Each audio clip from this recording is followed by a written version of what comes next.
কি? চারিদিকে আগুন লাগলো কি করে? সুধা, আগুন লেগেছে চারিদিকে। কি হবে এবার?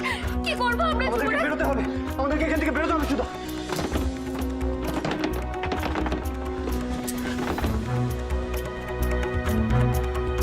কি হলো যুবরাজ? দরজাটা খুলুন।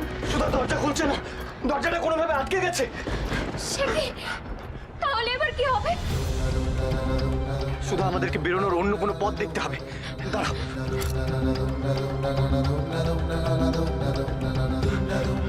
সুধা, সুধা, বেরোনোর অন্য কোনো পথ নেই। যুবরাজ, আমার খুব ভয় করছে। আমরা কি করে বেরোবো? সুধা, আমরা সুধা! যুবরাজ, যুবরাজ, যুবরাজ, কি করবো আমরা? বলুন না, কি করবো? আটকা পড়ে গেছি। কি হবে এবার যুবরাজ? আমার যে বড্ড ভয় করছে। বলুন না, কি করবো আমরা? ভয় পেও না সুধা, আমি দরজাটা ভাঙার চেষ্টা করছি। দাঁড়াও। আমি গুরুদেবের কথা বলছি। গুরুদেব? হ্যাঁ মহারাজ, আজকে তো আপনি নিজেই দেখলেন মন্দিরে কিভাবে আপনার একটাও কথা শুনলেন না। যুবরাজকে উস্কে দিয়ে জোর করে সুধাকে দিয়ে উনি ঠিক আচার পালন করালেন। আপনাকে অমান্য করার পেছনে ওনার একটাই উদ্দেশ্য আছে, এই রাজ ক্ষমতা দখল করা।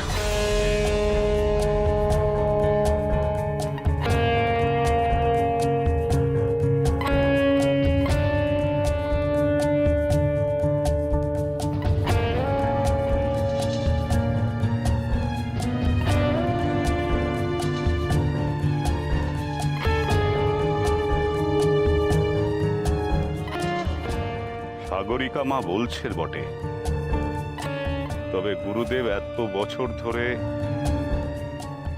আমাদের এই রাজ পরিবারকে রক্ষা করে আসছে, আর সেই তিনি আজ আমার বিরুদ্ধে চক্রান্ত করবেন না। এটা আমি মন থেকে ঠিক মেনে নিতে পারছি না। তবে বর্তমানে গুরুদেবের আচরণ যে আমার চোখে পড়ছে, তাতে আমি ওনাকে সন্ধ্যের ঊর্ধ্বে রাখতে পারছি কই। মহারাজ, চন্দ্রাবতী, মহারাজ, আপনি কিছু জানেন যুবরাজ সামন্তক কোথায় গেছে? আমি তো সারা প্রাসাদ খুঁজে দেখলাম, ওকে তো পেলাম না। তোমার আদরের ছেলে কোথায় থাকতে পারে বলে মনে হয়? তো সারাক্ষণই মহারাজ,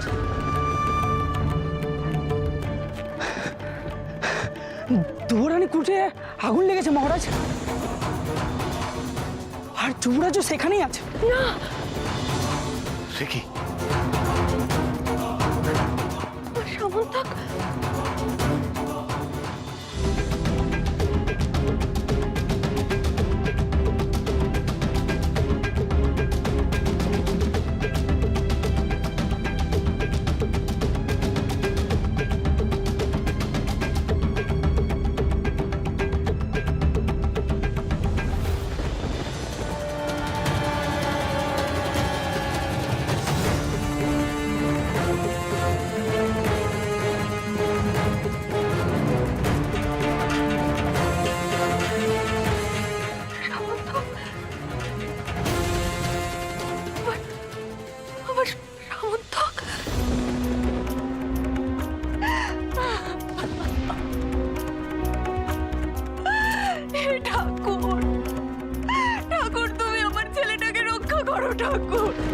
কি সর্বনাশ! এরকম ভয়ঙ্কর আগুন কে লাগালো সুধার কুটিরে? কে কোথায় আছো তোমরা? শিগগিরই এসো, আগুন নেভাতে হবে। কোথায় আছো তোমরা? শিগগিরই এসো। কুমার সামন্তক, সামন্তক, কুমার সামন্তক।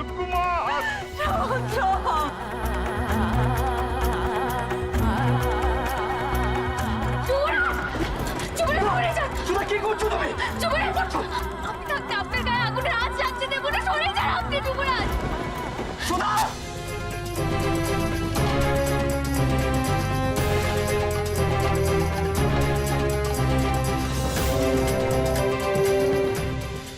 সামন্তক, সামন্তক, ফিরে আয় বাবা, ফিরে আয়। কি বিভৎস আগুন লেগেছে কুটিরে! এর মধ্যে আমার সামন্তক রক্ষা পাবে কিভাবে? না না, আমাকে এক্ষুনি যেতে হবে, আমাকে যেতে হবে। চলে যাস দিদি, আমাকে ছেড়ে দাও, আমাকে ছেড়ে দাও দিদি, আমাকে আটকেও না, আমার ছেলে বিপদে রয়েছে দিদি, আমাকে আটকেও না। আমি কুটিরে যাবো, ওরা দুজনেই আছে। বিশ্বাস কর, কিচ্ছু হবে না। দিদি, কি হলো? রক্ষীরা আসছে না কেন? আর কতক্ষণ এখানে দাঁড়িয়ে থাকবো? না না, আমি নিজেই জলের ব্যবস্থা করতে যাই। সরে এসো, সরে এসো, সরে এসো। ছেলে হয়ে যদি বাপ মাকে এই বিপদ থেকে রক্ষা না করতে পারলাম, তবে কেমন ছেলে আমি? হয়তো দেখি জল ভরা কলসি।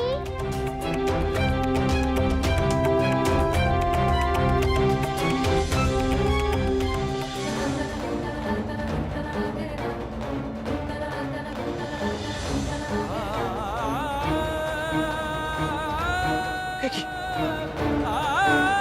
এই জল এলো কোথা থেকে?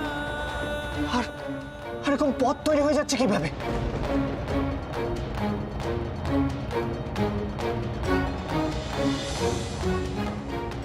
সব ঈশ্বরের কৃপা যুবরাজ। আমাদের আর অপেক্ষা করলে চলবে না, আমাদের বেরোতে হবে। চলুন যুবরাজ, চলো, এসো। আয় বাচ্চা।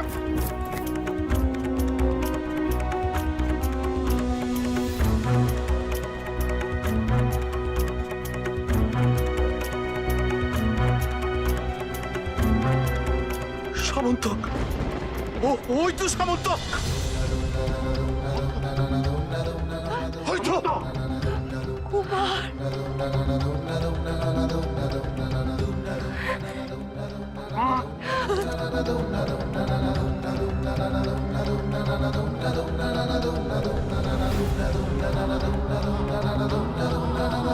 সামন্তক,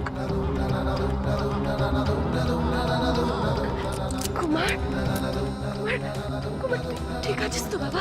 হ্যাঁ, তুই ঠিক আছিস তো? তোর কিছু হয়নি তো? হ্যাঁ, তোর কিছু হয়? হ্যাঁ,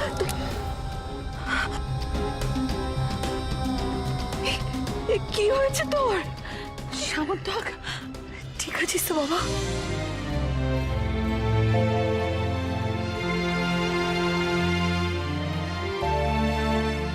আমরা ঠিক আছি, আমাদের কিচ্ছু হয়নি। হয়নি তো কি হয়েছে?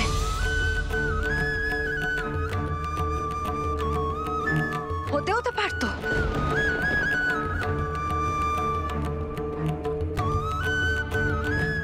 আপনারা এখনো বুঝতে পারছেন না যে যুবরাজের বিপদ হচ্ছে কেন? বিপদ হচ্ছে সুধার জন্য, সুধার জন্য। কারণ সুধা যুবরাজের জন্য অপয়া।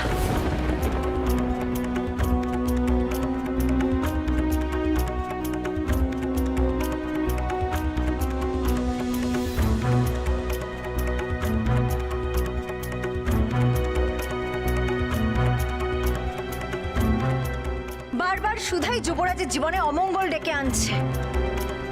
ওর জন্যই যুবরাজের প্রাণ সংশয় হচ্ছে। সাগরিকা, আজ কুটিরে আগুন লাগার সময় কুটিরের ভেতরে আমি একা নয়, সুধাও ছিল। প্রাণ সংশয় শুধু আমার নয়, সুধারও হয়েছে। তাহলে সুধা আমার অমঙ্গল ডেকে এনেছে, এটা মনে হওয়ার কারণ কি? যুবরাজ, আজ নয় সুধা আপনার সঙ্গে কুটিরে ছিল, কিন্তু আপনি যখন প্রবালদ্বীপে গেছিলেন তখনও তো আপনার ওপর নানা রকম বিপদ নেমে এসেছিল। ও তো তখন ছিল না আপনার সাথে। আমি এটাই বলছি যে আপনার বিপদের কারণ তখনও সুধা ছিল, আর আজকে যে কুটিরে আগুন লেগেছে তার কারণ এই সুধাই অপয়া। আজ যা ঘটেছে সেটা একটা দুর্ঘটনা, বিপদ বলে কয়ে আসে না। কে জানবে এরকম ভাবে আগুন ধরে যাবে কুটিরে? সুধা কি ইচ্ছা করে নিজের কুটিরে আগুন লাগিয়েছে? তাহলে সুধাকে এই জন্য দোষী সাব্যস্ত করা হচ্ছে কেন? বড় মা, আপনি বলছেন এই দুর্ঘটনা, নিশ্চয়ই তাই। আমি তো একবারও বলিনি যে সুধাই এই কুটিরে আগুন লাগিয়েছে। আমি শুধু এতটুকুই বলছি যে সুধাই অমঙ্গলের জন্য দায়ী।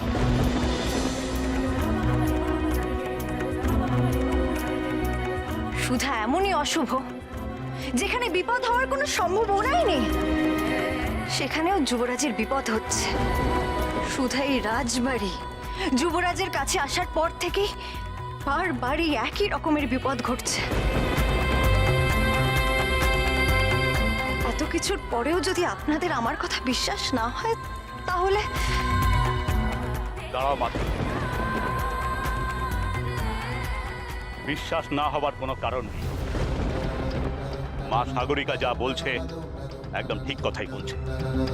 সুধার জন্যই বারবার বিপদে পড়ছো তুমি। না বাবা, আপনি ভুল বলছেন। এটা আপনার সম্পূর্ণ ভুল ধারণা। সুধা কোনোদিনও আমার জন্য অমঙ্গল ডেকে আনতে পারে না, কারণ আমি জানি সুধা আমার জন্য ঠিক কতটা শুভ। শুভ? আজ অব্দিও আপনার জীবনে কোন শুভ ঘটনা ঘটিয়েছে যুবরাজ? বলুন। আমি বলছি, সুধা যে শুভ তার অসংখ্য প্রমাণ আমি পেয়েছি মহারাজ। না না না না, সুধার জন্য সামন্তকের কোনো বিপদ হয়নি মহারাজ, বরং সুধার প্রার্থনায় সামন্তক আজ বিপদ মুক্ত। আপনি নিশ্চিত গুরুদেব ওই মেয়ের জন্যই আজ সামন্তকের বিপদ কেটেছে?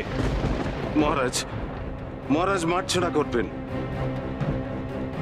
আমি আরো নিশ্চিত যে যুবরাজ সামন্তকের বিরুদ্ধে গভীর ষড়যন্ত্র চলছে। নাহলে বারবার বারবার সামন্তকের যে এই বিপদ হচ্ছে, না তাকে বিপদে ফেলার চেষ্টা চলছে। মহারাজ, মহারাজ অনুগ্রহ করে আপনি একটু ভেবে দেখার চেষ্টা করুন। তাহলে এই যে আজও কুঠিরে আগুন জ্বলল, এটার জন্য আমি গভীরভাবে সন্দিগ্ধ। এমনি এমনি কুঠিরে আগুন জ্বলেছে, না সত্যি সত্যি কেউ আগুন জ্বালিয়েছে? এ ব্যাপারে আমি অত্যন্ত প্রশ্নমনস্ক মহারাজ। ষড়যন্ত্র? কে ষড়যন্ত্র করেছে? গুরুদেব, আপনি কি বলতে চাইছেন? সে কথা আমি সময় হলেই বলবো মা। আপনি কি আমার দিকে আঙুল তুলছেন? হঠাৎ তুমি এত নিজেকে কেন গুরুত্বপূর্ণ বলে মনে করছো মা? কথায় আছে না, পড়লো কথা হাটের মাঝে, যার কথা তার কানে বাজে। ঠিক তেমনই হলো না? এই বুড়োকে তো আমি যে করে হোক চক্রান্তকারী হিসেবে প্রমাণ করবই। তার জন্য যদি সামন্তকের ক্ষতি হয় তাতে আমার কিচ্ছু এসে যায় না। কি হলো সাগরিকা, চুপ করে গেলে কেন? কি ভাবছো? আমি এটাই ভাবছিলাম গুরুদেব, যে আপনি আমাকে কেন দু চোখে দেখতে পারেন না। আপনি তো আমাকে নাগপাশ যজ্ঞ করে টেনে এনেছিলেন গুরুদেব, এবং আপনিই বলেছিলেন যে আমি নাকি যুবরাজের যোগ্য স্ত্রী। তাহলে আজ এমন কথা পাল্টাচ্ছেন? সে যজ্ঞে বুঝি কোনো ভুল ছিল? তাহলে আজকে সবার সামনে স্বীকার করুন না, নিজের ভুলটা স্বীকার করুন গুরুদেব। নিশ্চয়ই, আমার ভুল হলে তো আমি নিশ্চয়ই স্বীকার করবো মা। ভুল স্বীকার করতে বাধা কোথায়? কোনো অন্যায় নেই। তবে একটা ভুল থেকেই মানুষ বারবার ভুল না করতে শেখে।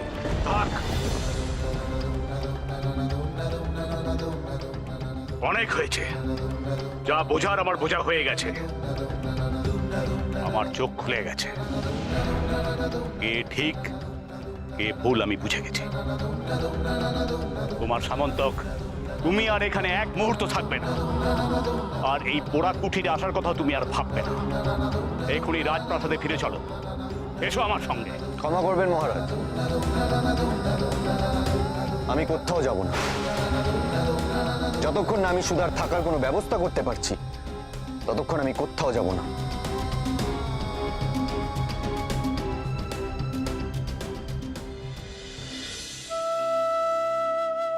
চলো সুধা।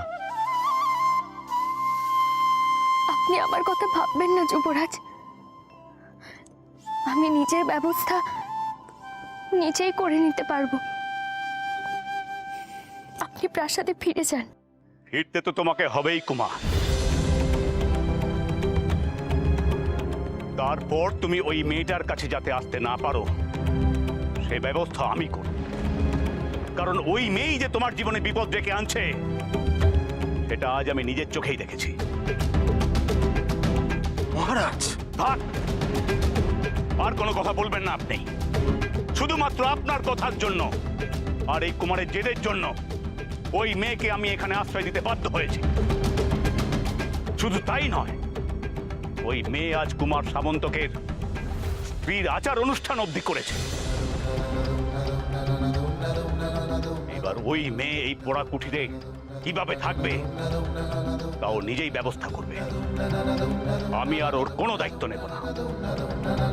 তোমার সামন্তক, তুমি যদি এর মধ্যে কোনো কথা বলো তাহলে আমি বুঝবো তুমি রাজ আজ্ঞা অমান্য করছো। রাজদ্রোহী তুমি, রাজদ্রোহী। মহারাজ,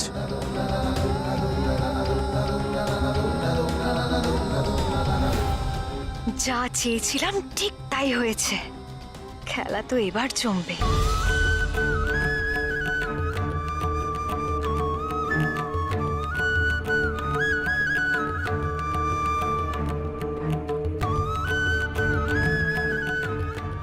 মহারাজের আদেশ অমান্য করবেন না যুবরাজ।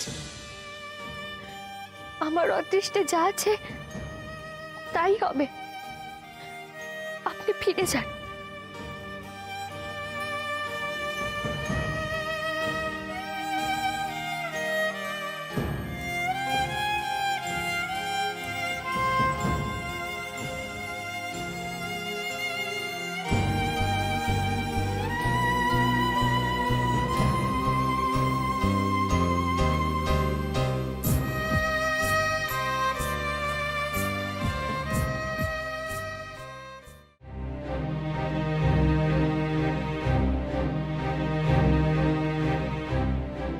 একটু একটু সহ্য কর বাবা, ব্যথা এক্ষুনি কমে যাবে তো।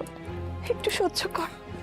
এ ব্যথা সারবার নয় মা, শরীরের ব্যথা তো সেরে যাবে, কিন্তু আজ সুধার সঙ্গে যে অবিচার হলো তাতে আমার মনে যে ব্যথা লেগেছে কোনোদিনও সারবে না মা। কি বুঝছেন বৈদ্যরাজ? ক্ষতস্থানে আমি প্রলেপ লাগিয়ে দিয়েছি।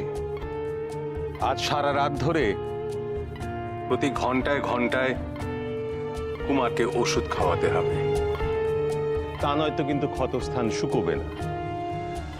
এবার আমাকে অনুমতি দিন মহারাজ, আমি গৃহে গিয়ে যুবরাজের জন্য ওষুধ পাঠিয়ে দিচ্ছি।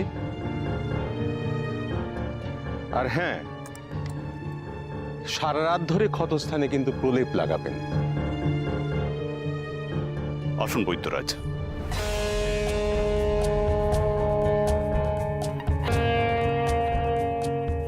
কুমার তাহলে এখন বিশ্রাম নিক, আমি আসছি। আর হ্যাঁ,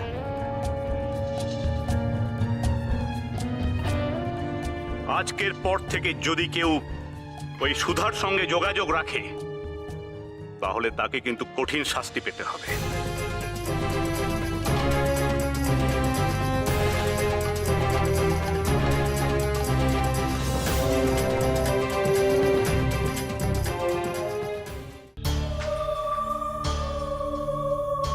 যুবরাজ, নিন ওষুধটা খেয়ে নিন।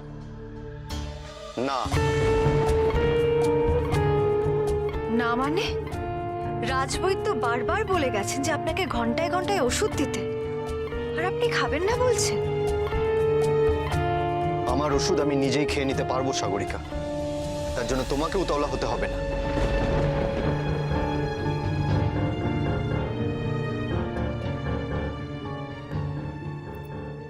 আপনি আমার উপর এখনো রেগে আছেন যুবরাজ, কিন্তু আমি যা করেছি আপনার ভালোর জন্যই করেছি যুবরাজ। আপনি এখনো কেন বুঝতে পারছেন না সুধা আপনার জন্য কতটা অশুভ? কে শুভ আর কে অশুভ আমি সবই বুঝতে পারছি সাগরিকা।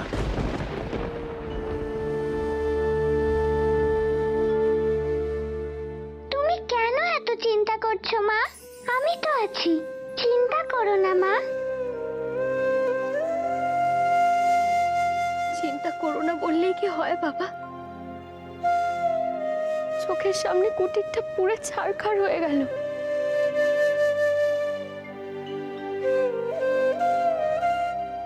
তুই আমার জন্য ভাবিস না। আমার কপালের লিখন তুই কি আর ঘন্টাতে পারবি? তা না পারি, তোমার মুখে হাসি ফোটাতে তো পারবো।